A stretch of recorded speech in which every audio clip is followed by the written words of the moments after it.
تو لوگ کہہ رہے ہیں کہ مودی ظلم ہے، مودی ظالم ہے، مودی ظالم ہے، وہ ظلم کر رہا ہے۔ میں کہتا ہوں ہندوستان کا مسلمان مودی سے بڑا ظالم ہے، کیونکہ ہندوستان کا مسلمان صبح اٹھنے سے لے کر آنکھ کھلنے سے لے کر رات کو سونے تک نہ جانے کتنی بار نبی کے سنتوں کا جنازہ نکال دیتا ہے۔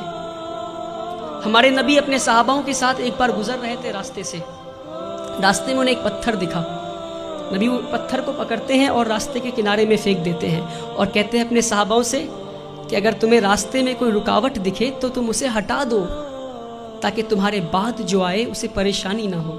تو صحاباؤں نے اس بات پہ اتنا عمل کیا کہ کئی سالوں کے بعد ایک یہودی کا گروپ اس راستے سے گزر رہا تھا، اسی راستے سے، اور راستے میں ایک پتھر گرا ہوا دیکھتا ہے تو پتھر کو دیکھ کر بولتا ہے کہ شاید اس راستے سے مسلمان نہیں گزرا۔ میرے بھائیوں، وہ تھا ان کا ایمان۔ اور ہم آج کہیں بھی بم پھٹتا ہے تو بولتے ہیں شاید مسلمانی ہوگا، کہیں بھی گولیاں چلتی ہے تو کہتا ہے مسلمانی ہوگا۔ یہ نہیں کہہ رہا ہوں کہ مسلمان ہوگا، اپنے اندر جھانک کر دیکھیں کہیں اللہ کا عذاب تو نہیں آیا ہم پہ، کہیں اللہ تو ناراض نہیں ہم سے۔ میں بھٹکل کے لوگوں سے نہیں بول رہا، پر بھٹکل کے لوگوں کے ذریعے میں ہندوستان تک یہ بات پہنچانا چاہ رہا ہوں، ہندوستان کے مسلمانوں تک یہ بات پہنچانا چاہ رہا ہوں۔ ایک بار ہمارے نبی صلی اللہ علیہ وسلم راستے سے گزر رہے تھے، ایک بوڑھی عورت کو دیکھتے ہیں، وہ اپنے سامان کو لے کر کھڑی تھی، تو مزدور کا انتظار کر رہی تھی وہ۔ تو نبی کریم جاتے ہیں، کہتے ہیں یار اے میری ماں، میں تمہارا مزدور بن جاؤں کیا؟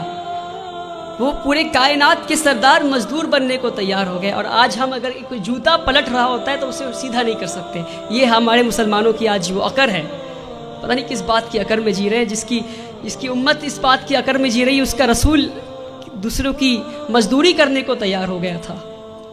کہتے ہیں اے ماں جی میں مزدور بن جاؤں تمہارا؟ ماں جی کہتی ٹھیک ہے، وہ بوڑھی عورت کہتی ٹھیک ہے، تو مجھے مکہ کے باہر چھوڑ دو۔ نبی کریم اس بوڑھی عورت کو مکہ کے باہر چھوڑنے جاتے ہیں، راستے میں بوڑھی عورت کہتی کوئی محمد آیا ہے، کوئی جادوگر ہے، اور گالیاں دینے لگتی محمد صلی اللہ علیہ وسلم کو۔ نبی کریم پیار سے شانتی سے مسکراتے ہوئے ان کی بات سنتے ہیں، مکہ کے باہر لے جا کر چھوڑ دیتے ہیں۔ اور جب واپس ہو رہے ہوتے ہیں تو بوڑھی عورت پوچھتی ہے ارے بیٹا تو نے میری مزدوری کی ہے، مزدوری تو لے جا۔ کہتے نہیں رہنے دو ماں۔ تو کہتے اچھا اپنا نام تو بتا جا۔ تو کہتے میرا نام محمد ہے، وہی محمد جسے تو گالی دے رہی تھی۔ میرے پیارے بھائیوں، ہم اس نبی کی امت ہے، اس بات کو نہ بھولیں۔ ہمارے نبی سے زیادہ بڑا مثال سیکولرزم کا اس دنیا میں نہیں ہے، جس نے مزدوری کی اس غیر قوم عورت کی جو ان کو گالیاں دے رہی تھی، مسکراتے ہوئے اس کا کام کر دیا۔ اس نبی کی امت ہے ہم۔ جب طائف میں گئے تو انہیں اتنی پتھر ماری گئی کہ ان کا جوتا مبارک خون سے بھر گیا۔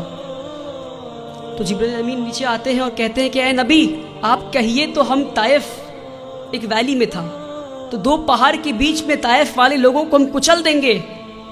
ہمارے نبی گھائل حال میں بھی پتھر کھا کے بھی کہتے ہیں میں تو یہاں رحمت کے لیے آیا ہوں۔ میرے بھائیوں، ہم اس نبی کی امت ہے، اس بات کو ہم نہ بھولیں۔ جس دن مسلمان اپنے نبی کی سنتوں کا جنازہ نکالنا بند کر دے گا، اس دن ہماری تقدیر بدل جائے گی انشاءاللہ۔ اللہ تعالی ہندوستان اور اہل ہندوستان کے دلوں میں اسلام کے لیے عزت اور مسلمانوں کے لیے پیار بخشے۔ اللہ تعالی اس دیش میں امن اور شانتی قائم کرے۔ وآخر الدعوانا والحمدللہ۔